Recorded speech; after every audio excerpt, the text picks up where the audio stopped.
Yes, we are live now. Thank you very much for everyone who's joining. I think I am seeing close to about 12, 15 people joining. I'm sure we had about excess of 100 people registering for this session today, and I am very, very confident that we will have a lot more people joining as time goes by. We want to, in the virtue of making sure that we are punctual and we are on time, I want to make sure that we start the session today on time, and welcome to accelerate your transformation with SAP on Azure. And no doubt over the last number of times and months, we have been talking a lot about what is this entire process of SAP on Azure. How does it really kind of translate to organization? What is it that organizations need to know about this? What is the commitment from Microsoft side? What is the commitment from SAP side to this journey? And how does it really help organization to accelerate and go through the phases of digital transformation? And today, to discuss this and a whole lot more other interesting topics, I have a very, very capable and very experienced panelist. I'm truly privileged and honored to have this gentleman on our panel today. We have Burak from SAP, we have Ahmed from Microsoft. We also have Asmi from John Kills IT. I myself is Rohan from John Kills IT, and we really look forward to having a very interactive session with all of you and really kind of helping you guide and guide you through, helping you and guiding you through the process of moving your SAP workloads to Azure. To start the presentations and the entire webinar for today, I would like to invite Ahmed, who is from Microsoft, Microsoft Middle East, if I may say so, to kind of speak to us a little bit about how does Microsoft sees this engagement, and talk a little bit through us about how Microsoft is really enabling organization through this journey. Ahmed, over to you. And the presentation is now live, and it says the best run SAP on Azure. Ahmed, over to you. Welcome. Thank you, Rohan, and thanks everyone for joining us today. It's a pleasure to come and talk about SAP on Azure and SAP in general, because it's a subject which is very near and dear to my heart. So we say, the best run businesses run SAP, and there is absolutely no doubt about that. But from our side, we say that the best run also run SAP on Azure. And I will do a very quick intro. My name is Ahmed. I work for Microsoft Middle East and Africa, and I'm responsible for managing our global strategic partners in the region, and SAP being a key strategic partner of Microsoft.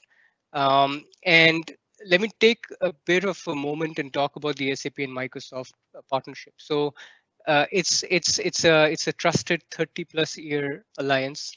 And we recently further cemented our partnership with SAP back in October. I would say, I think it was probably 26th or 27th of October 2019, when we announced the Embrace initiative between Microsoft and SAP. And the whole idea behind the Embrace initiative was to make it easier for our customers, all of you, to embrace the cloud and transform your journey to S4 on Azure. Um, Apart from that, we are also each other's very big customers. So we jointly run SAP solutions on Azure. So at Microsoft, 120,000 plus internal users access SAP. We've been running SAP for decades for our own business. At the same time, SAP runs more than 17 of their internal business landscapes on Azure. So we are running SAP on Azure. SAP is running SAP on Azure. So we have great joint solution. There's a lot of engineering work that happens between two organizations, because we are one of SAP's biggest customers. SAP is one of our biggest partners. So the engineering team, not just now, but for many years, have been working closely together to make that integration between SAP and Microsoft technologies, specifically Azure, even better. By virtue of joint engineering, we also have unified approach towards supporting our customers. And as I mentioned, it's a 30+ year old partnership. And last thing I want to mention on this particular slide when I talk about SAP and Microsoft partnership is that we're also winners of the SAP Pinnacle Award for 2020, which is the highest recognition SAP gives to its partners, and we were the public cloud winner for 2020. Now, I talked a little bit about Embrace, and I'm not going to get into too much of details because my colleague Burak will talk more about it. But really, there are three things that we had in mind when we got into the Embrace partnership. Number one was, to help you as our customers reduce costs. The second one was around giving you faster access to innovation. And then, of course, also improving the performance that you get out of your SAP investments and out of your SAP environments. Now, talking a little bit about the ERP landscape. So, I'm pretty sure many of you can relate to this, but today's ERP challenges are around agility, right? Traditional ERP systems are not easy to change. Current infrastructure on-premise or hosted is highly pre-planned with 3 to 5 year planning cycles. So it is not built for today's fast-paced innovation cycles, launching new applications or business processes within days. So there are challenges around that. Data is another place where data is stuck in silos. Making real-time decisions or even getting insights is challenging. And then, of course, being able to get the right certification for your data centers to run these mission-critical applications is a very costly exercise. And of course, at the end of it, keeping it all up with security and compliance is another challenge that today's ERPs face. Um, when we talk about why cloud, I think the first thing that we mention here is that agility, the ability to be able to deliver better customer experience, the ability to be able to change your business processes on the fly or within days, getting access to data, sitting in multiple sources, being able to crunch it, being able to create insights out of it is another reason why customers turn to the cloud. And of course, it's also about cost efficiency, right? So you want to convert more of your capex into opex and move into more of flexible billing models so that you can become or you can run a bit more of a cost efficient IT department. Now, when we talk about why run your SAP landscape on Azure, number one is cloud. It is a cloud platform that is built for SAP. Azure runs some of the largest SAP production workloads in the world. And I'll share some examples with you during the course of my 10 minutes with you. Our engineers have built a high performance compute, storage, and networking platform with both virtual machines and even bare metal options, which are certified to run SAP HANA workloads, right?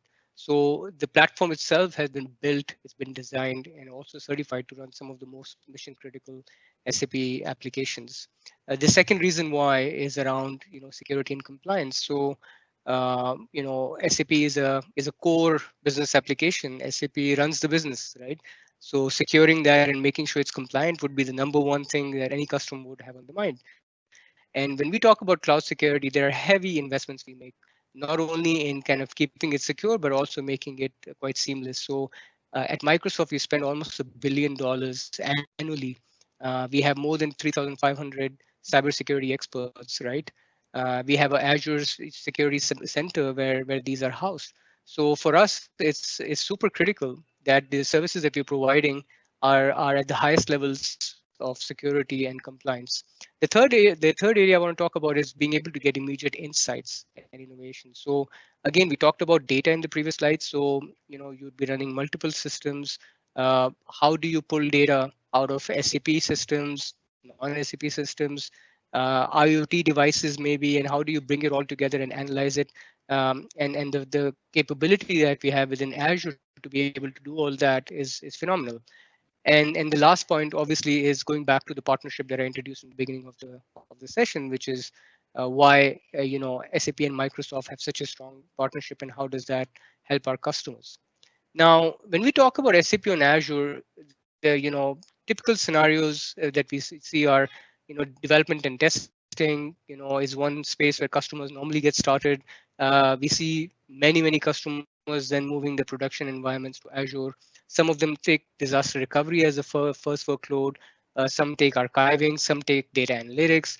But really, I think regardless of which scenario you kick off with first, SAP on Azure is the platform where you are able to get access to increased innovation, better agility, lower your costs, and let's not forget get better SLA support.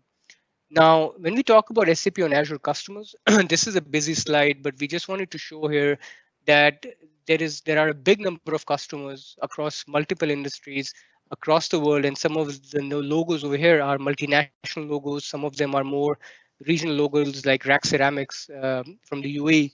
These are there are like very diverse customers that have trusted to run their SAP on Azure. And one of the stories during the COVID days which comes to mind is Coats, right? So Coats started early with their SAP on Azure journey. They actually did it in 2013, and they had connected their factories also with the Azure IoT services. And when the COVID crisis hit them, they were ready because they were already on the cloud. So they were able to very quickly repivot themselves. They were able to get 36 factories that they operate worldwide acting as one. They were able to scale to meet the demands all of a sudden for the PPE, demand, right? So that's a great story of a customer who kind of, let's say, took an early start, chose to put SAP on Azure, and they were ready from a, let's say, demand perspective when the COVID crisis hit. Now let's talk about 4 reasons you should run your SAP landscape on Microsoft Azure. The very first one is, as I mentioned, it's a platform that we've built for SAP. So Azure runs some of the largest production landscapes in the world.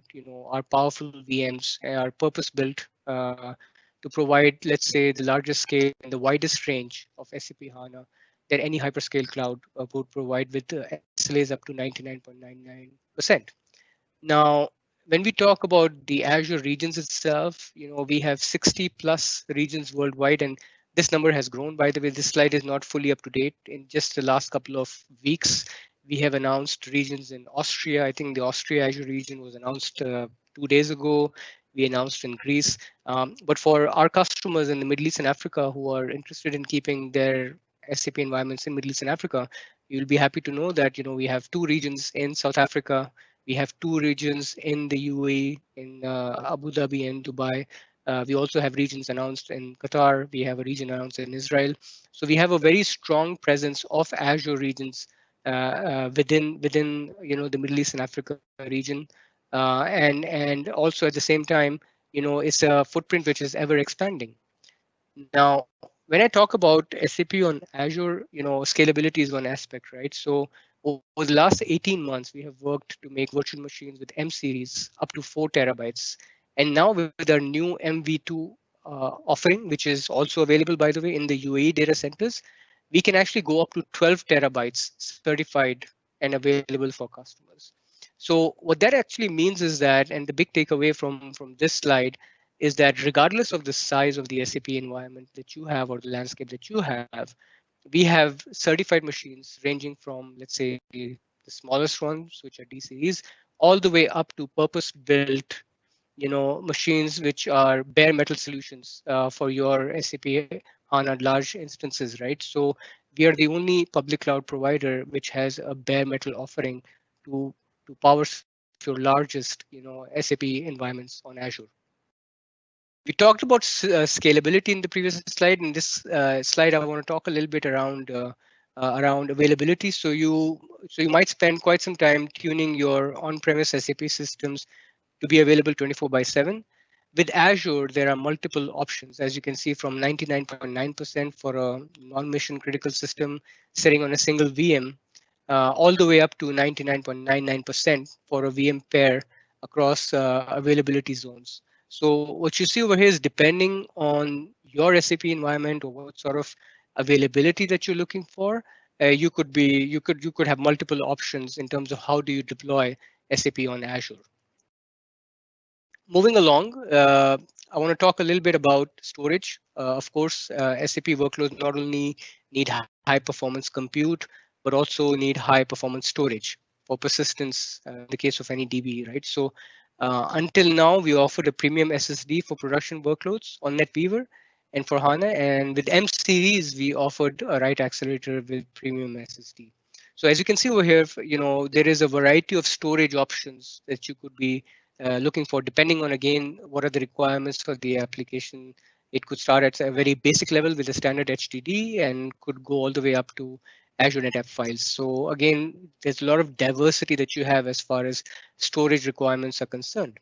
And more recently, what we've also announced is Azure management tools for SAP. So these are built-in Azure options to keep your Azure and your on-premise resources secure and well managed. So there is capability within Azure natively to provide monitoring, automation, and also governance around your SAP environment. This is something which is fairly new that we introduced recently within our SAP on Azure portfolio. Um, at the end, on this point, what I want to talk about is, it's also about cost optimization, saving on OpEx by eliminating CapEx, optimizing the resources. It's about agility. We talked about deploying faster, reducing the total cost of ownership, being able to take DR as a service or backup and archiving. So one Forrester study that we did was actually estimated that payback on a migration could actually happen within 9 months. So I guess the case for total cost of ownership is well established, and here is a great example of Kona services, which is part of Coke. This is the largest SAP HANA deployment in the public cloud, and this sits on Azure. Um, I'm going to move along a little faster because I don't want to cut into other people's time. But we talked about security, and I talked about the fact that we've got the Microsoft Cyber Defense Operations Center, more than 3,500 full-time security professionals working around the clock to make sure that we are keeping Azure this as a safe cloud. We monitor close to 6.5 trillion signals daily, and almost $1 billion is our annual cybersecurity investment. And when we talk about security, it's not just about, let's say keeping the environment secure, but it's also around identity and access management, protecting the data, protecting the network, protecting against threats, and also managing the security is also critical to customers. From a compliance perspective, as we mentioned, that this is very important and top of mind for us. So we are continuously investing into making sure that we are meeting as many global, regional, industry, and even local compliance requirements as we can to keep Azure as the most trusted and compliant cloud. The third thing within why SAP on Azure is also about innovation and insights. So we talked about the fact that customers would be running multiple systems. They've got systems data which is sitting in the SAP systems. They've got data that might be sitting on the edge or in other systems or even within IoT devices. The ability to take all of that and put it into one data estate and be able to monitor is super critical for customers, and one of the key benefits of running SAP on Azure. Um, you also want to talk about the fact that SAP Cloud Platform is also available on Azure. Burak will talk a little bit more about it, but SAP Cloud Platform is a set of services that allow you to better integrate and extend your SAP applications. So it sits on Azure too, so our customers are able to tap into that. A great example of innovation is Daimler. It's a very well-known brand. Daimler runs their SAP on Azure. They started off by migrating the S4HANA on Azure. They further took it to the next level by using the data capability that SAP and Azure provide to develop some insights around how to better build better cars. And at the end of it, using all of the data sitting on the cloud, they were able to take faster decisions on what innovation looks like for their business. And last but not the least, obviously, SAP and Microsoft is a trusted partnership. These are two very large enterprise players who know how enterprise systems run. We've been working with SAP as a partner for more than 3 decades, and that gives a lot of assurance and comfort to our customers that the two parties that they're working with, along with our partners, are parties who know enterprise really well. Again, I will skip this one, but this is a great example of we have of Toyota, again running their SAP environment on Azure. I want to close off with a few, let's say, ideas on how to move forward. I think when we look at customers, it's very important to understand which option is right for you in terms of moving your SAP landscape to Azure.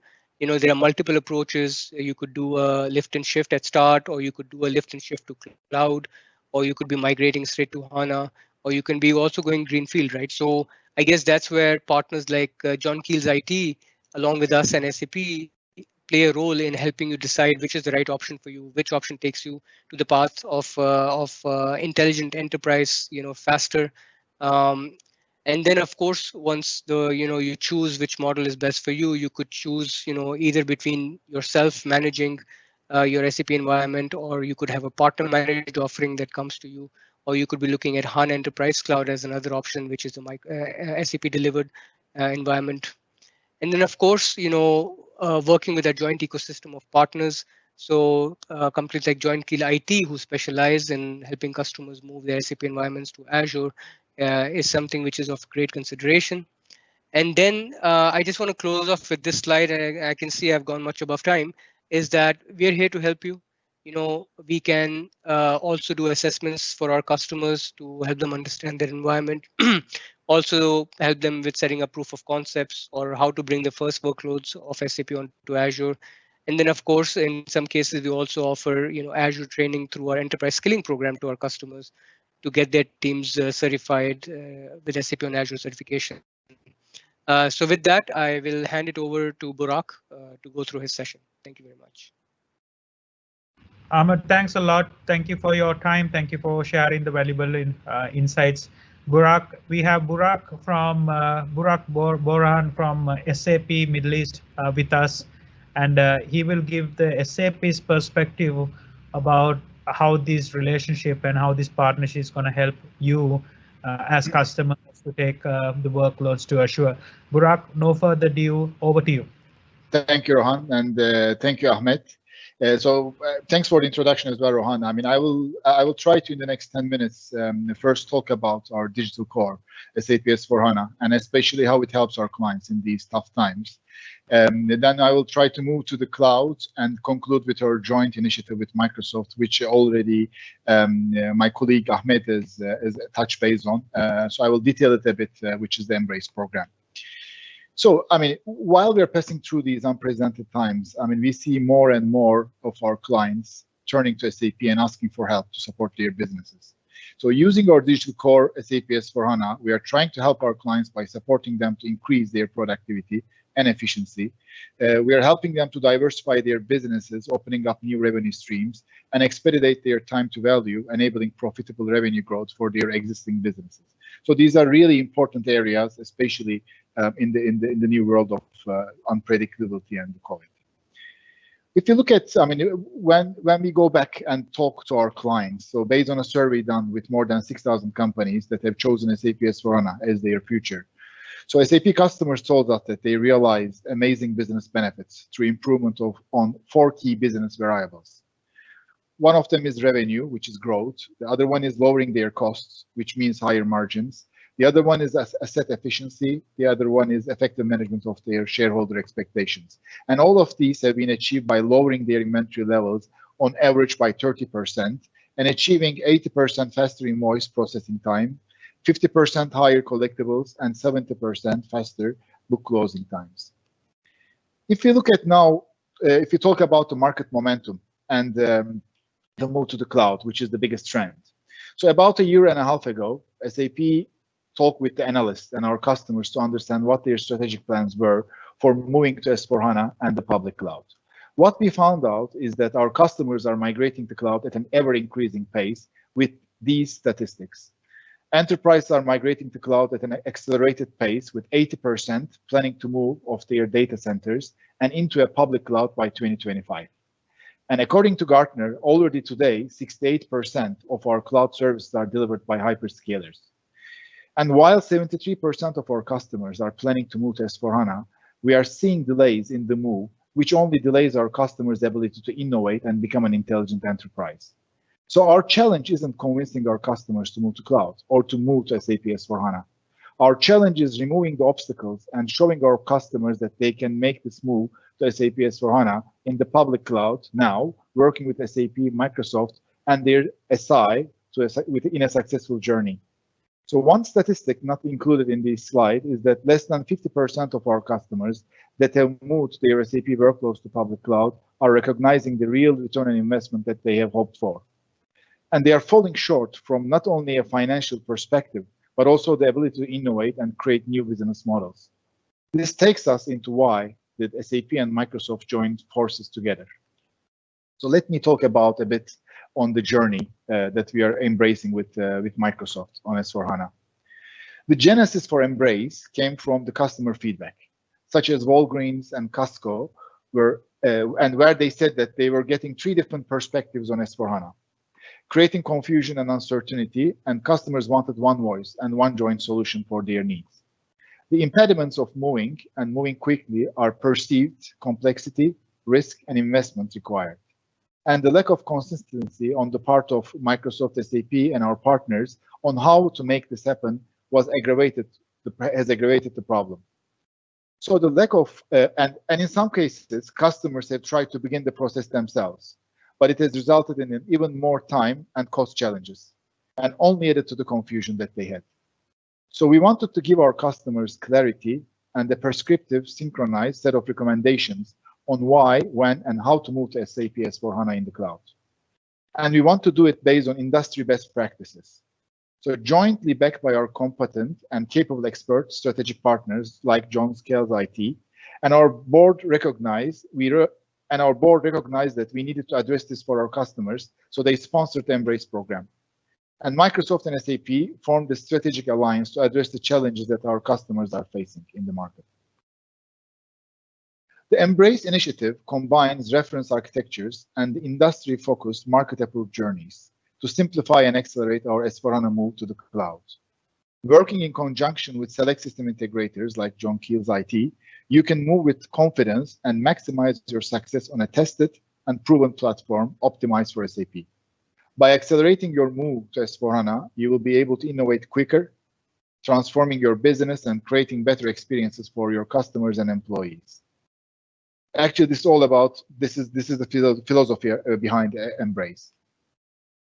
So if you look at a bit more in detail, before I move on my closing, in the details of the Embrace program and what it brings.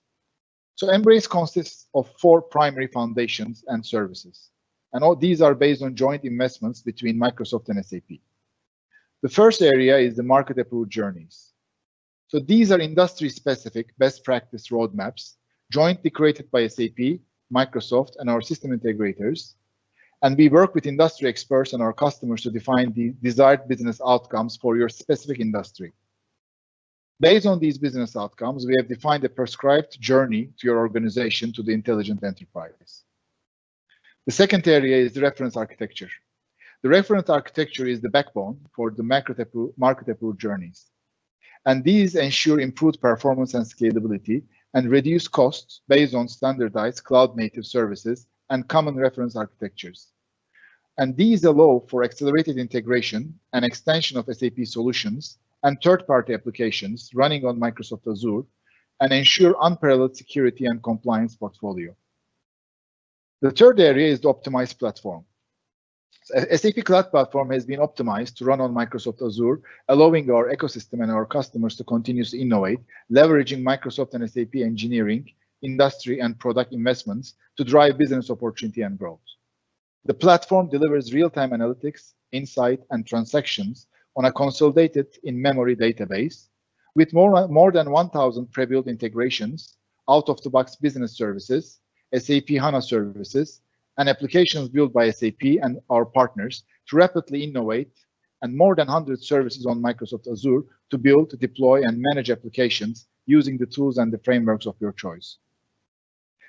The fourth area is the Embrace engagement and services. The Embrace engagement is a coordinated journey with SAP, Microsoft, and our system integrators, leveraging jointly developed technical blueprints and an integrated and aligned customer support model. So with our combined services, we mitigate risk and safeguard your move to SAP S/4HANA on Azure. We also aim to streamline our support. So this is, in summary, a bit more detailed in looking to the SAP Microsoft Embrace initiative, which I hope that it managed to build on top of what Ahmed has already shared with you. So thank you very much for listening, and I'm looking forward to answering any further questions later in the panel discussion or the Q&A session. Now I would like to hand over the presentation to my colleague, Azmi Salih from John Keel's IT. Azmi, over to you. This is not Azmi, this is Rohan, but thank you. Sorry, Rohan. No, that's all right. It's excellent. Thank you so much for the crisp, clear presentation, Brock. It's really, really nice. I think we have Azmi coming online right now, and his presentation is almost now actually at the presentation mode. Azmi, over to you. Would you like to take it from there? Sure. Thank you, Rohan. Thank you very much. So I'm just going to talk to you about a little bit about John Keel's IT, what we do and how we do migration to SAP on Azure with both support from SAP and Microsoft. So as John Keys IT, our main mandate is to digitally enable customers and simplify the businesses with help you migrate to the cloud. So just about to talk about what John Keys IT and where we came from our heritage. We are part of a large conglomerate called John Keys Group. We have about 70 companies across 7 industrial domains, and we have about 15,000 employees which we serve. We are established in 1870. We are a 150-year-old company, and with John Keys IT, at a glance, I would say that we have certain strengths, expertise, and presence, and the value that we bring to our customers. So let's talk about our strength a little bit. So as I said previously, it was about 150-year-old heritage. John Keys IT is 20+ years of existence and a revenue of 10 million US dollars. We have over 300 employees. More than half of those employees are certified on platforms for SAP and Microsoft and other governance security portfolios across the landscapes. 3,000 plus man years of domain expertise on technology, and we are present in 4 continents and 15 countries, and we also interact and coordinate with 20 other partners, including cloud service providers, telcos, and partners across the Middle East and Sri Lanka and Southeast Asia. What we bring to the value that we bring to from John Keys IT to customers is that we have that 10 domain knowledges across all the industrial exposures that we spoke about from our own environments. We have 100+ customers across all regions who are at the moment 90% retention. And of course, these are all happy customers running on Azure, running on SAP, and provide services that we provide. So how we began our journey. I mean, like many customers that we talk to, we share our knowledge from on-premise environment and gradually move into the cloud. And now we are standardizing many of our services across the Azure Cloud Platform. So we started with SAP in 2003. We were migrating from an AIX environment, and we were running on IBM AIX system power platforms at that time with ECC4. And I see that many of these, when I talk about this journey that we have taken, many of the customers have the same exact requirements.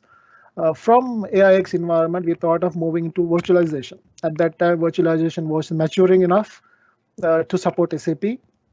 The certifications with VMware and virtualization was coming across, and we thought of, okay, why don't we use virtualization?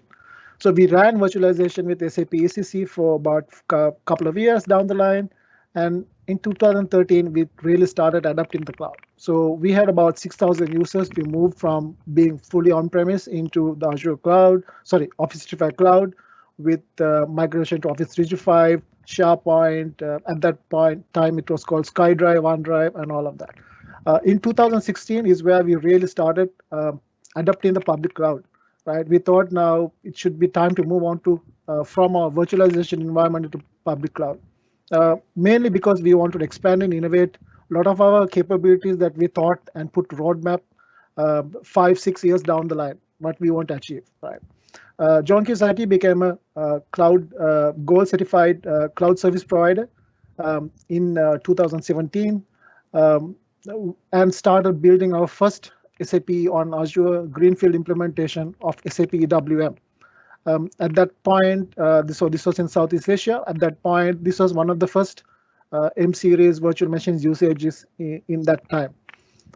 Today, even just last year, during COVID-19 or during COVID-19, we migrated our biggest landscape, which I will talk to you about in detail in coming slides, to the cloud. It's called IS Retail, which serves about 150 supermarkets across Sri Lanka. We were awarded 2 prestige awards from Microsoft in 2019 for being SAP on Azure partner and membership partner. I will talk about those as well a bit later. And we also do a lot of other across migrations, disaster recovery, business continuity for applications on SAP. And of course, other infrastructures with the help of Microsoft Cloud. In 2020, we achieved 3 awards.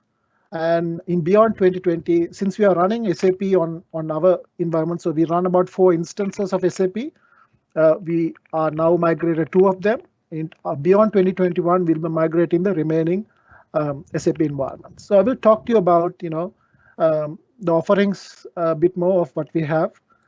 So these are some of the offerings that we do. We do lift and shift. I think Ahmed talked about. We do lift and migrate. We do disaster recovery on the cloud. And a lot of other services, even Azure Stack and Azure Stack Edge, those all comes into the play. With all the portfolio that we do, we manage, operate, and of course optimize the cloud platform for all our customers, and also help customers to innovate of certain things that Ahmed talked about digitalization of helping the customers to do digital transformation across the organization. So these are our more solution pillars that we work on. So there are 5 in total we work on. So strategy, consulting, digital and technology, and of course running the operations, as I showed you. As I said, these are our strategic partners. We work with SAP. We are gold partner of SAP. We are a gold partner of Microsoft and UiPath, and of course Deloitte as well.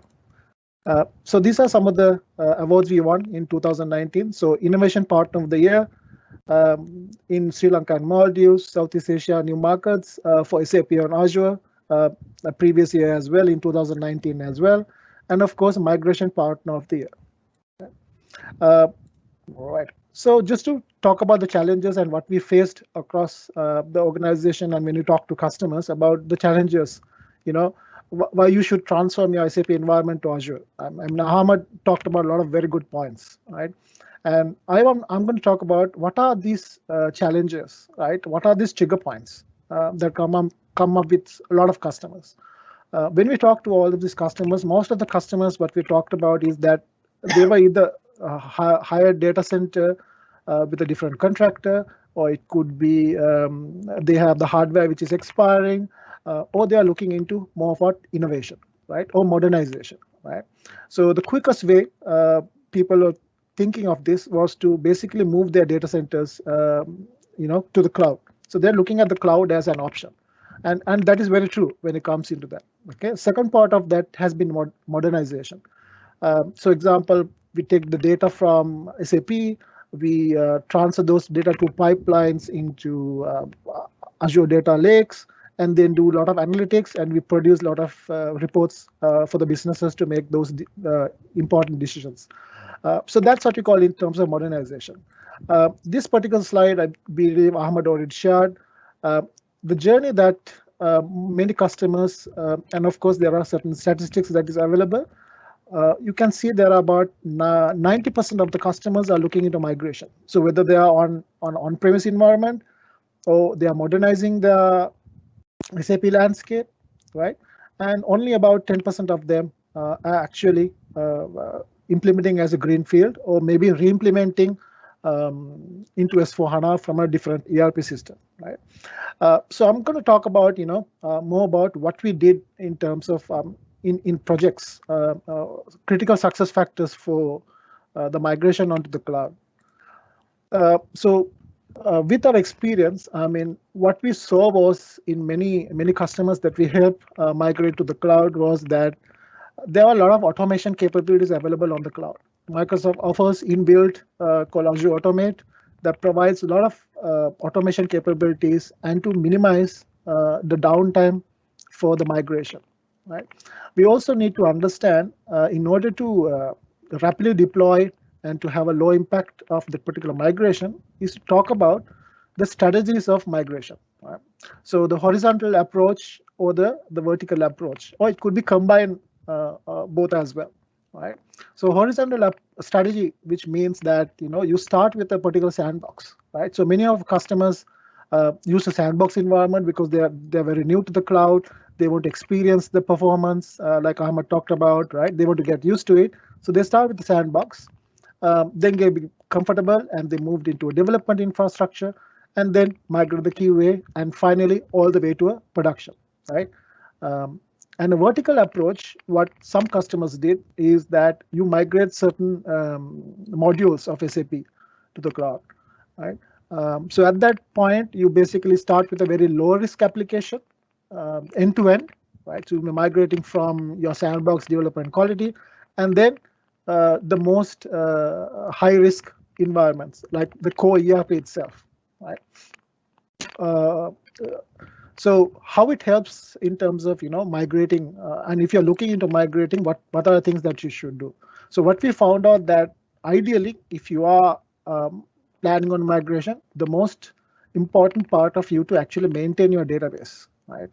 Have a very fully housekeep, ensure that you have standardized housekeeping of your database and everything is nice and clean, so that we could easily move that to the cloud with less complications, right? The other most important thing that a lot of people do not realize is that you can do a lot of cost optimization on the cloud, right? Do not think about moving the cloud as moving your as you're running on-premise data center. A lot of optimization can be done, and you can do optimization even after 3 years running SAP environment over the cloud, or even 1 year down the line, right? We found that in first chat. We have customers who initially we did the TCO calculation for about, let's say, 6 years, and we say, okay, 6 years, this is the cost. But end of the day, the customer end up paying even less than that, because they realize that I don't need to run my development and QA environment more than 10 hours, or maybe I'm just running 2 hours down the line. So they save that cost. So that kind of agility which Ahmad talked about is there on the cloud, right? So that's where the cost savings comes in. And also important to understand where all the interactive systems get connected to each other, right? Also important, the SAP environment that you build has to be well architectured, and Microsoft has very good documentation which was built with SAP that have simplified architectures that help you get started. Okay, there are a lot of native tools with Azure that is available, which is co-built by Microsoft and SAP through the Embrace program, which you can do for rapid deployment, right? So the key is always do optimization. Also, there are a few points about innovation and adapting to the new technologies, because when you over a year, the cloud changes very fast, right? There are new things that get added into the system. So at that particular point, you also need to adapt to that, right? There could be, so those are all best practices, and that will help you actually optimize the cost as well. So there are a few other tools that is available on the cloud to manage that particular cost, your consumption itself, right? These are all built-in tools. And the most important thing is that you have to invest on the people skills, right? It is vitally important that you have to transform those guys who are your IT people who are managing infrastructure into a cloud, so that they always help you to optimize and reduce the cost on your cloud platform. So in Joint Society, we do transformations to the cloud with SAP and Azure, adapting the Microsoft Cloud Adaptation Framework. Right, we start with identify the strategies. So we help C-levels, to do a business justification to the stakeholders, help understand the motivation to building design thinking workshops with the customer. And of course, with consultancy of John Case IT, we help to understand that digital estate that you have. So this could be with the amount of systems that you have on premise. We do a study, we do optimization workshops with you, and explain you exactly how systems are connecting, right? All the nitty-gritties, and untangle the web, if you say. Right? We also see what are the skills that you need from your team. And so these are some of the things. And of course, we run the technology. We run with John Case technology. How ready are you to run your SAP environment on the cloud? So starting with blueprints, governance, right, best practices, validation, and even to run this entire environment, right, and then help you migrate across from on-premise to the cloud. And we also help you in terms of innovation with JKIT Digital, which will help you go into that next level of data intelligence, artificial intelligence, right? Big data, those capabilities, and of course process improvements when we have across all of the environment and the processes. With JKIT operations, of course, we do the governance and manage services that we offer with a commitment, ensure that you have the best SAP and Azure infrastructure that is running up to date with Microsoft. Right. So this is a use case. I just want to talk my last few slides how we approached a particular customer. So this customer was running Oracle and ECC environment, ECC 6 environment with Oracle database. Right. They had the business issue that they had was that they had large systems. The systems kept on growing because as they expand their businesses, as they expand the stores, they had to grow the system. So we were buying servers on premise and we were adding continuously, and we basically ran out of space. Right? They were having a large database that is 20 terabytes, and there was no way that we could run this at on premise. So we use Azure services at this stage. We ran Oracle on the cloud with Oracle Linux on Azure, and we transferred that 20 terabyte database using Azure services called Azure Databox Services. Right? We did data guard configuration where we synchronized. So all of this was done while actually running production. The users are connected to production. We had only a 4-hour downtime to switch users from on-premise to the cloud and start connecting and start using the environment. So the first approach was basically lift and migrate, where we were move the ECC as is because we did not have the power to convert into S4HANA. The second case is thought like, okay, we did all the calculations. We ran certain programs that would help us identify what is my landscape in S4HANA going to look like. Right. So at that particular point, we found out that the size of virtual machines are going to be very big. Of course, Azure will support all of the virtual machines that available, but we had to also be very aware of the cost. Right. So what we did was we decided, okay, now it's time to do archival. So Ahmad actually pointed this particular point out. So we did archival. We did archival, and we saved a lot of cost from 20 terabytes. Once you do archival, we move that to reduced by 50%. We reduced at 10 terabytes, right? So we did, after we did this particular instance, we did the entire production archival. So after doing a lot of tests, taking clones of the system, all from Azure systems that's available, we did the entire archival process. And then our system from 20 terabytes was 10 terabytes. Of course, this is still ECC. And remember, at this particular point, the operations was still running production, right? After that, it's a time to do conversion. So we did S4HANA. So we took the systems, did multiple iterations of conversions of S4. So when you do iteration, that means you take clones of the system because you need that power. You need to test out a lot of things. You need to test out SAP applications, the functionality, custom codes, and stuff like that. And then we do clones of S4 as well and build it in a way how much saving and how much of shorter downtime that we'll be able to convert the entire application from ECC to S4HANA. We realized at that point, in order to do the conversion within the allocated time, about maybe 8 hours downtime, we had to scale up the system into the latest virtual machine that is available from Microsoft called MV2, which Ahmed talked about again, right? So we upscaled to a 6 terabyte virtual machine for 8 hours because we need that power to convert. And once we finish the conversion, we downsize it back to 3 terabytes, which is actually production. So today, the production is running at the HANA is utilized 2.5 terabytes. We still have some memory left to work on that expansion. And it also helps us to increase that later when there is rapid growth across the particular customer. So what I want to summarize of this is that agility that the cloud provides, the Azure provides, right? It's not something that you can measure on premise, right? Just imagine if you had to do this on premise, I would have to day one buy a 6 terabyte system. right? So we did a lot of cost saving. So we saved over $200,000 in this particular project by executing right sizing the virtual machines and using the right virtual machines when we need it.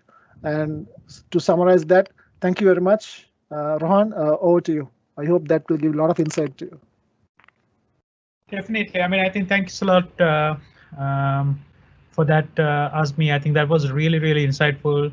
I know that we actually planned for a bit of a timing on how and which presentation and what we are going to, how we are going to address it. But unfortunately, I know that we've taken a bit of a time, but I think that was all very well worth it, because I think with the amount of information and amount of stuff that we covered, was certainly something that was really, really useful to all of us.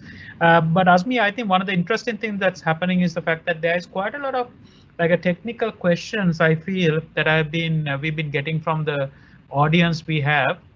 I would really like to make sure that we spend about 5-10 minutes covering that. Asmi, I would like it if you can just go through and quickly have a very concise answers ready, and we'll get to that. But before we get to that, I'd just like to open up some questions from our esteemed panelists. Ahmed, I'm just going to come to you as the first question. I think you spoke a lot, and I think maybe not a lot. I think that's not fair. I think all three of you in varying degree touched up on the Embrace partnership. And I think we have been hearing about this partnership quite a lot. And I think one of the things that people are still unsure and people are not want a bit more details is what is it really translating into a partner? What is it translating into a customer? I understand the blueprint because this was announced maybe about 1 year back. And I know that a lot of times we use this also very loosely. Can you just provide some context and maybe a bit of a clarity into this, where we are? Over to you. Sure. Thank you, Rohan. So yeah, absolutely. The Embrace partnership was announced a year ago. So the thing is, the way we look at it is, like Burak mentioned, the move to cloud has started. The move to S4 has started. It's like nobody's stopping. The whole idea was that how do we make that journey smooth, right? So if you look at our customers, what are customers looking for? Customers are looking for guidance, right? And remember, Embrace has 3 pillars. There are 3 pillars to Embrace. It's Microsoft, it's SAP, and it's partners like yourself. So what are the customers asking for? The customers asking us to basically come with clear guidance, so that it's not like SAP, Microsoft has its own point of view as a public cloud provider. SAP has their own point of view. Implementation partners like yourself have your own point of view. The idea was to give the customers a very clear journey to S4HANA on cloud, right? And that's what Embrace does. And when you look at what's inside Embrace, number one, the reference architecture and the blueprints that Burak mentioned, right? They give our partners like yourself a clear guidance on what does a customer's journey to look like, depending on what their current landscape is, right? So it helps lay out some sort of a technical blueprint. That's the first thing. The second thing is that the investments that we're making in partners like yourself to make sure that you are fully certified, fully enabled, you have the best Azure resources, they're trained in the best possible way, brings that confidence to the customer that the partner that I'm dealing with really knows their stuff, both from the SAP side and the Microsoft side. The third thing that maybe we didn't spend enough time on was the SAP Cloud Platform, right? So it's not just, it's not a key pillar of the intelligent enterprise is innovation, right? And innovation will come from 2 angles, right? So there is inherent innovation inside the Azure platform that the customer can tap into once they're on Azure. So they come in a basic mode, and when they come on, they say, okay, let us try doing this, let us try doing that. Maybe I can try using some of the additional security features. Maybe I can integrate my SAP environment with Azure Active Directory for single sign-on, things like those, right? But then remember, innovation also comes from SAP Cloud Platform. The extension services, the integration services, the way a customer can innovate on SAP Cloud Platform once they're on it, and the speed at which they can, churn out new business models or new business processes is immense. Just imagine you're a retailer. Yeah. and you have a brick and mortar sort of a setup, right? So what getting onto S4HANA on Azure and getting onto SAP Cloud Platform does is, let's say tomorrow you want to roll out a mobile application where the customer can literally shop directly through by hitting your inventory directly, having it delivered to your house. Being able to do that if you were not on the best platform would be possible, but it'll take a lot of time, it'll take a lot of effort, and it'll be quite difficult to do it, right?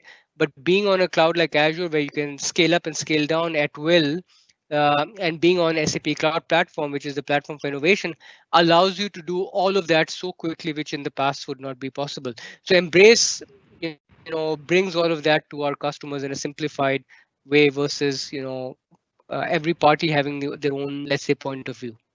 I hope I was able to articulate I that. think you did. I think there will be a couple of follow-up questions for it, but I think, all of these partnerships are always built in, as you rightfully said about the tri-party, there's another important party at it. And so Burak, let me just come to you to take your side of the story about this. And I think one of the important questions that I'm asking is that Ahmed was quite elaborative about what that partnership means, and I think really good. But I'd like to hear from you as a representative of SAP. What are your thoughts from the SAP front on the alliance, obviously, and then how is it getting activated at the ground level? Because any strategy is only as good as how it gets executed on the ground. So at the ground level, as account management teams are concerned, how is it getting implemented, and from the SAP front? Yeah. Thank you, Rohan. Well, I mean, I think, when we look at the overall Embrace initiative, we need to realize one thing, right? At the core and the starting point of it is the customer-first approach. So this was kind of like an initiative that was dictated to us by our clients, telling us that, we love your solution, we love working with you. And we are moving to the public cloud, we are moving to Azure. So we need you to work together and bring us and help us initiate this, and bringing into the play partners like yourselves and to help us achieve this move in a seamless way. So, it's a very strong commitment, I think, from all parties, from SAP, from Microsoft, to work closely with each other.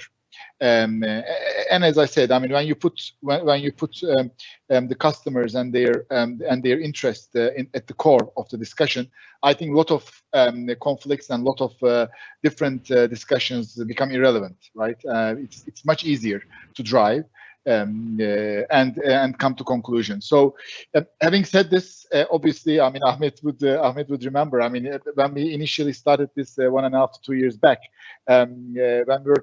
when we were getting to know each other after the launch of the program, it was not easy, right?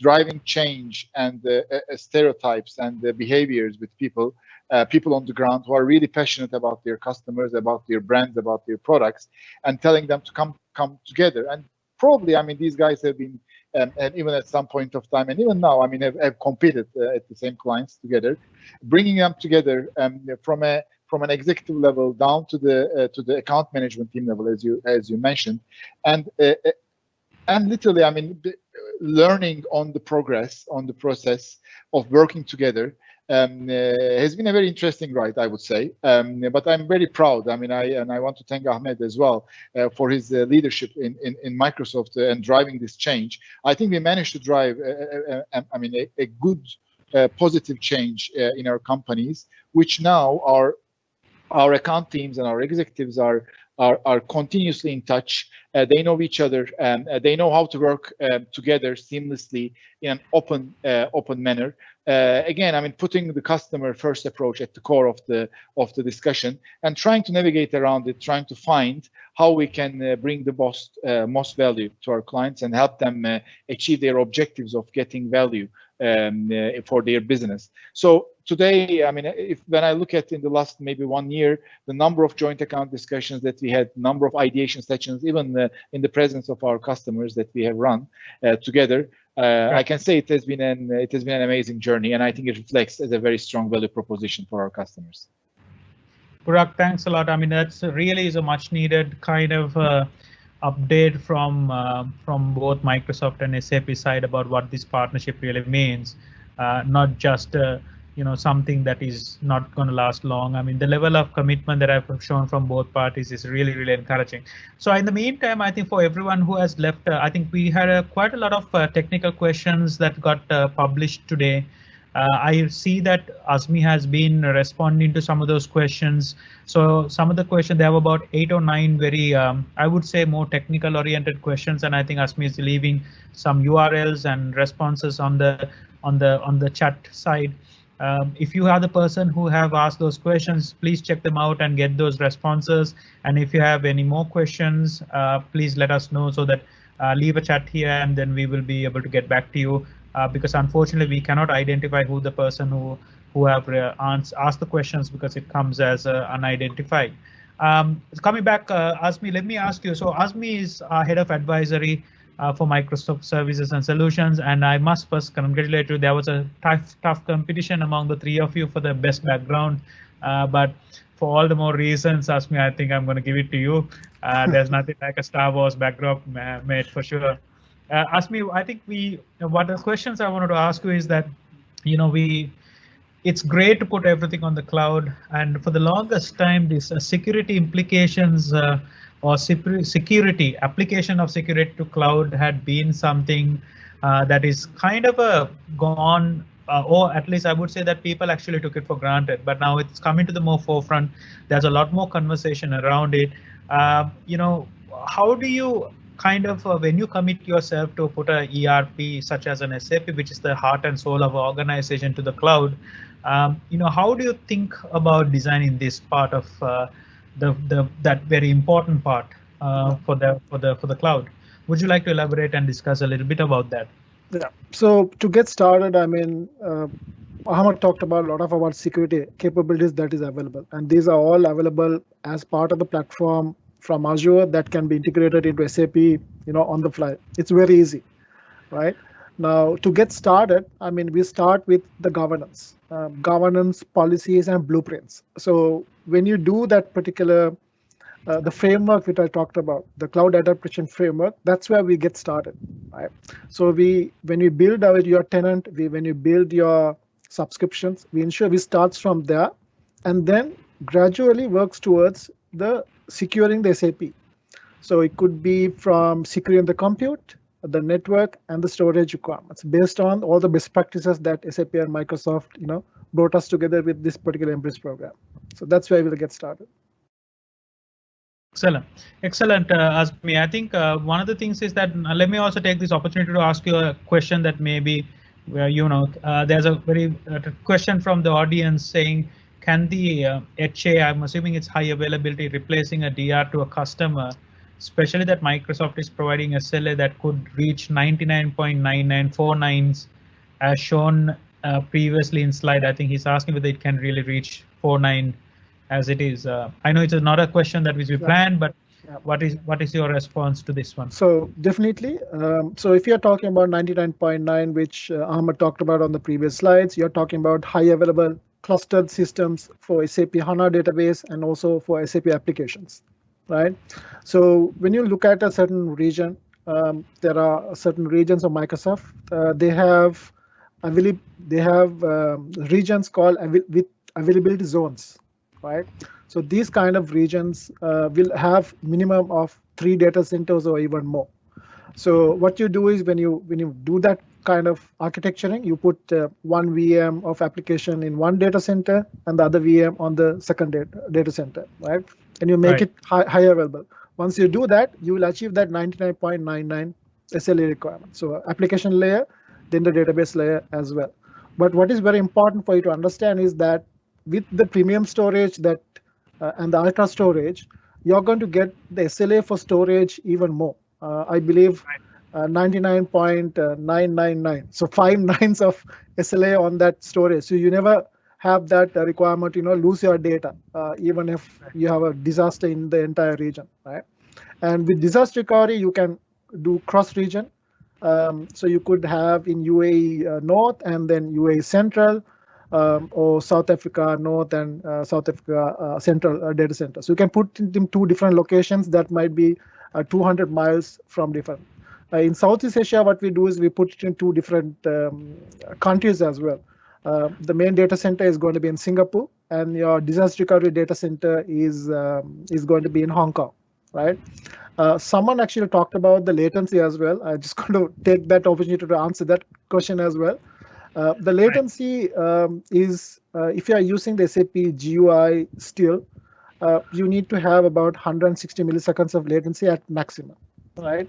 And you can optimize your SAP GUI. But if you are running Fury, I mean, Fury is all new that you're using for many instances, right? It gives you a lot of flexibility. I mean, you can run even more than 160 latency. Yeah. Thank you, Asmi. I mean, thank you for clarifications. I know that those are not exactly the specifics that we want to get into, but I'm glad that someone asked, and I hope that the person who was asked them got the answers, and hope to if you want more clarifications, feel free to reach out to us. Ahmed, let me just come back to you, and I wanted to make sure that I kind of have a very interesting question for you. I think, you must have seen this. You have been in the region. You have been working with so many different varieties of customers, partners over the last X number of years. I think we have been talking about move to the cloud for the last maybe easily the decade. Especially with SAP workloads, have you noticed clear like industries or customer segments that you have seen were much more accelerated kind of a movement? And are there, on the other side, are there industries and customers where there had been a lot more kind of a pushback to movement to the cloud? What are your thoughts on that? Yeah, great question. So I would say generally across the board. So I guess the question would be the answer would have been a little different pre-COVID. Post-COVID, a lot of things have changed. So let me kind of share with you some feedback post-COVID.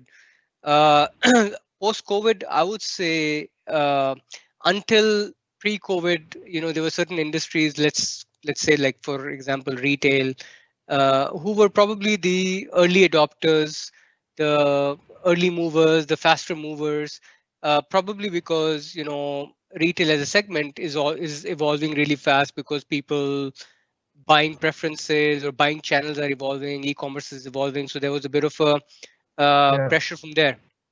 Post-COVID, I would say that the transformation generally, and I'm sure everybody knows that, has accelerated. So certainly in the case of retail, because people are shopping differently, are shopping for different things, and are expecting things to be probably delivered at home versus going out. So I would say retail has been taking the lead in terms of transformation, but post-COVID, the digital transformation has also accelerated across the board. If you look at the example of Coats that I shared on my slides, they're a manufacturer of clothing and PPE, and because of the fact that they had already put their SAP and S/4HANA on Azure, they had the ability to treat 36 different factories as a single one and be able to integrate the supply chain and be able to scale up because of the demand suddenly coming in, right? So I think post-COVID, generally across the board, all industries have taken on a faster track towards digital transformation.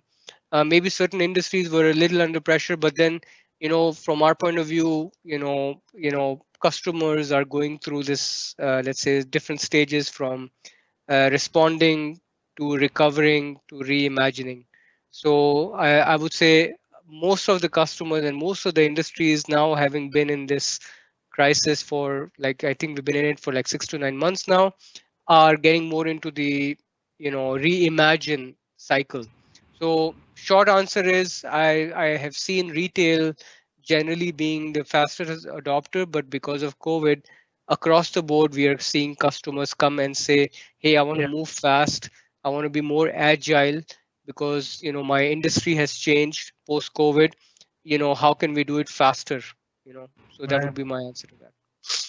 Ahmed, I think it's really interesting. There's a running joke everywhere that we say that the best CTO that we ever got was COVID-19. I know it's a bit of a crude joke, but the fact that the level of acceleration that COVID has generated for all the industries, as I mean, people who are in the IT industry, this is something that we've been begging, we've been preaching to customers for years and years to get it, and they have been dragging their feet. Now it got really accelerated.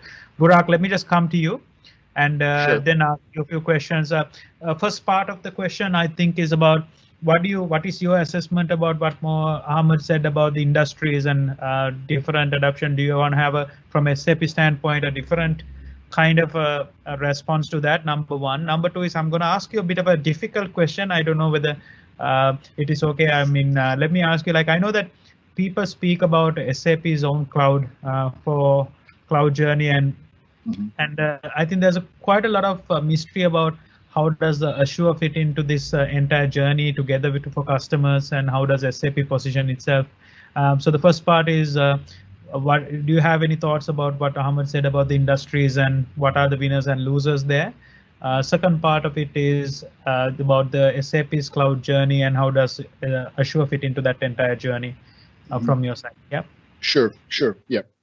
So, well, from an industry perspective, I mean, I pretty much, can echo what Ahmed has said, right? I mean, we have seen consumer products, retail, pharmaceuticals as key industries that have been really, even though, I mean, if you compare the COVID era, so we are not in the post-COVID era yet, right? So we are still in the COVID era. And if you look at some analysis that has been done by McKinsey, actually in early COVID days in March, April timeframe, so we have seen all big industries in a big decline. Obviously, some of them has been impacted the bad, but I mean, most of them have been declining significantly because I mean, everybody was trying to. There were lockdowns in all of the countries, and everybody was trying to figure out what's going to happen. But when a recent update to that study showed us by I would say by maybe August September timeframe that some of these industries are really now adapted very fast, and also by the demand that has been driven by the market.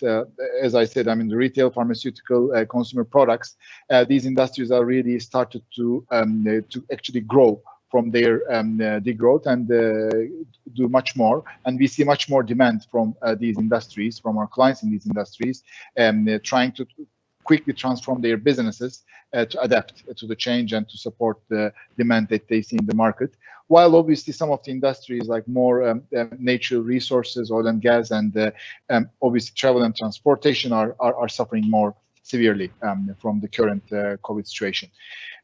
Coming to your easier question on the strategy. Well, I mean, it's a great question actually. I mean, I don't see it as a difficult question. I mean, it sounds difficult, but it's not. I mean, cloud is the future of our company, right? I mean, the world is moving into a cloud era. I see it as maybe the next milestone in the humankind's transformation. And as I said, it's the future of our company as well. And as I mentioned in my presentation that I was talking, I mean, when we look at the enterprises, they're all migrating to cloud at a very fast pace. I mean, close to 70% of the cloud services are being delivered by hyperscalers, more or less, the likes of Microsoft Azure. And we are here to do what is best for our customers, right? And I repeat this again and again because it's at the core of what we try to do. So Azure is a platform that has been proven to run the world's largest and more complex production SAP workloads. And they provide nearly infinite scalability and a truly global presence. And when we talk about our customers, actually, we had done an analysis a while back. We see that, I mean, majority of our top clients have told us that they're planning to move to Azure as their cloud infrastructure. So while we keep on supporting our customer needs through our data centers where relevant and offering them options, we continue to invest more and more in enabling our solutions on hyperscalers and innovating with them. And this is very obvious, I think, from my presentation as well. And out of those hyperscalers, I think without doubt, Azure takes the lead amongst all the others, especially with the Embrace program. I hope this answers your question. Excellent. Thank you, Burak. I mean, I think it was a very interesting question. It is one of those usually a question that everybody kind of speaks behind, but not really want to come out and ask. I thought it's important to get out of those questions out of the way so clarity prevails. So thanks a lot for that. So Azmi, I'm going to come to you. I know that we kind of now at the last like 5-10 minutes, we're actually stretching ourselves for the last 5-10 minutes now to wrap up the webinar, but I want to make sure that I kind of ask this couple of important questions from our very esteemed panelists before we kind of wrap up the session again.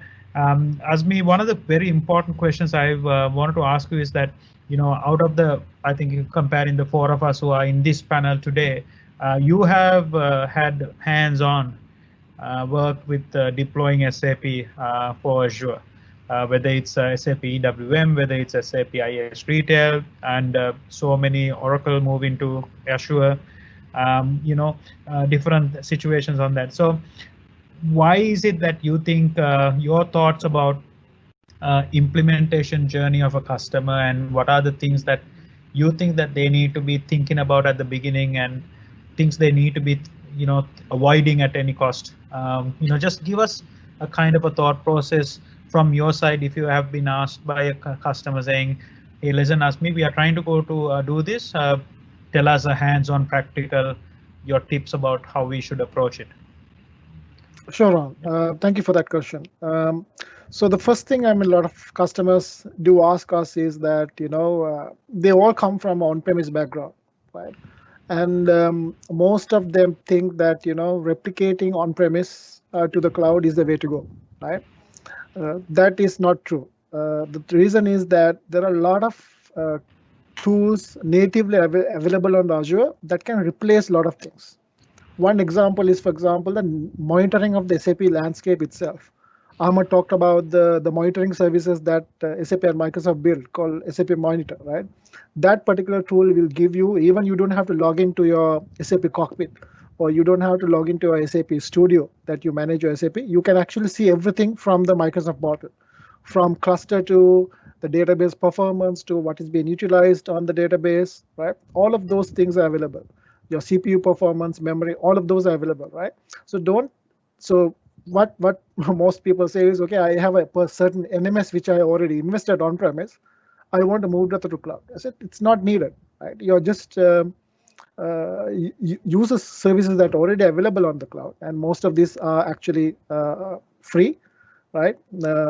And those can be used for you, right? So try not to replicate everything. Second most important thing is that planning, right? Do your planning, understand all the connections that your SAP system does. You could have a lot of LOB applications that will be interconnecting to SAP. You will have, for example, Salesforce automation that will integrate to SAP.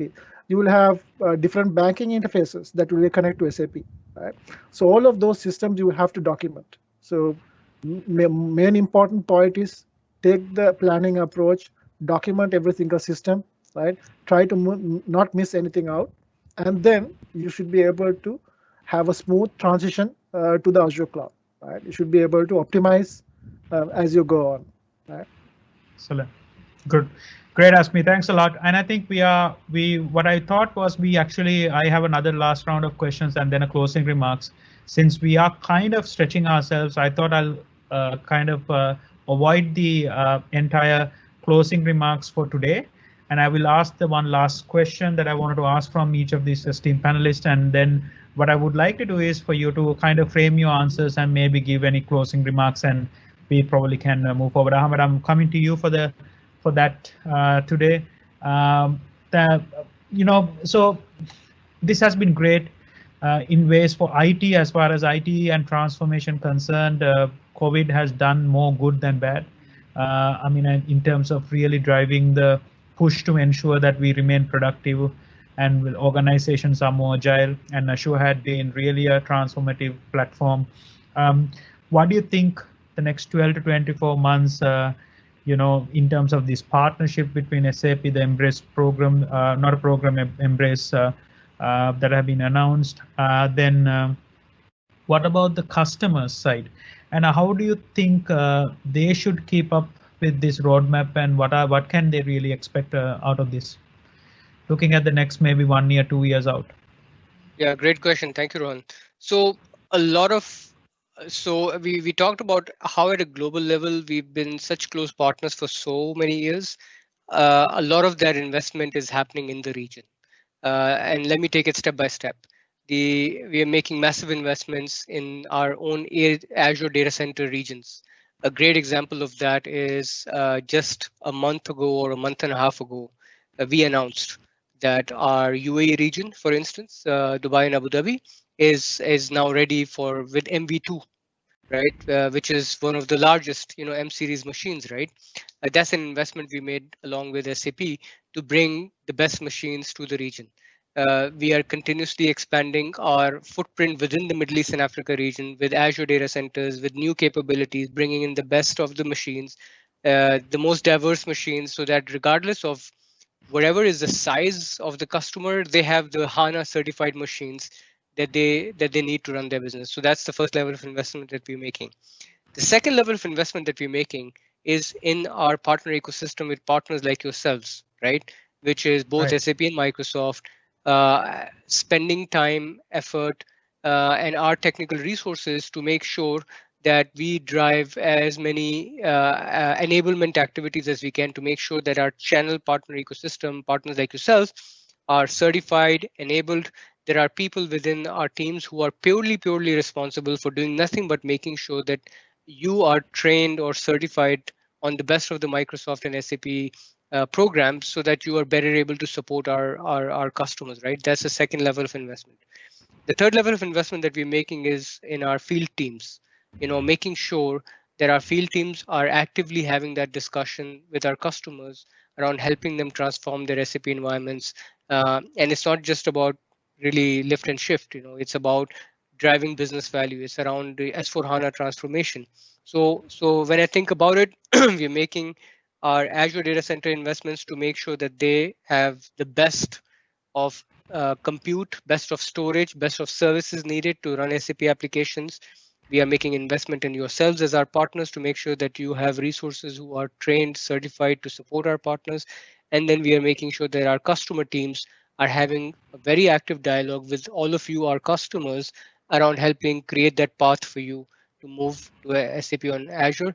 Last thing that I also want to mention is that we're also investing in assessment programs for our customers, so that they can very quickly run assessments through you, our partners, around what's the value, how quickly can you help me make that move, and what's the benefit of that. So this is what I would basically close off with. Amazing. Thanks, Ahmed. I mean, that sounds like a very comprehensive plan. Everything has been thought through. So, yep, I think it'll be interesting to see more customers speaking to us about getting to this movement. Burak, I'm coming to you again. The final question and maybe your closing remarks as well included. What do you think about the roadmap with SAP? What are the milestones again from SAP side on this? Is it similar to what Ahmed said? I'm sure because we are working in partnership, it will be similar, but anything additional that you would like to mention to your customers about getting the kind of help that is required from SAP on that? Okay. Thank you, Rohan, again. Well, I mean, when I look at, I mean, if I start with when I start with the roadmap, so the current times are all about resilience, agility, and adaptation. I think that is our customer needs and priorities and demand is changing rapidly and unexpectedly. Especially, I mean, if there is one thing that 2020 has taught us, I think it's to expect unexpected. And as you may know, I mean, we just released our latest S4HANA 2020 version in October. So we were also, I mean, obviously adapting our priorities, adjusting our priorities accordingly. I mean, if you have noticed, I mean, there has been certain areas that we have focused in the past months that we have been focusing our development efforts on our digital platform.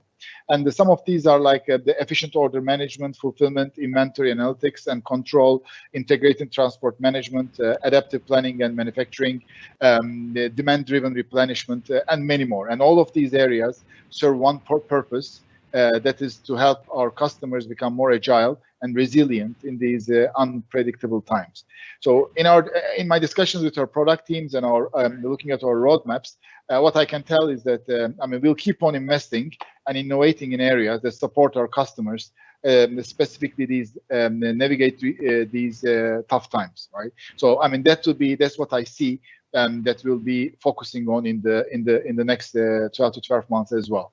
Maybe a closing remark. I mean, I think the partnership with Microsoft, and as you said, I mean, I fully agree with on the points that Ahmed has said.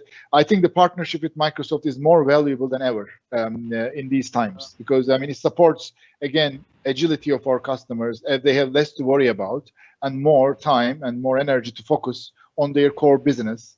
And the platform that they use, SAP platform, the S/4HANA, supports them fully to navigate through these times. So I suggest, I mean, everyone, if you are not already part of this initiative, to have a look at it, at least give a chance for our colleagues in John Keel's IT to discuss with you and explain you, maybe to give you some examples of how we can, these three parties, SAP, Microsoft, and John Keel's, bring value to your business and help you navigate these tough times. Thank you, Rohan.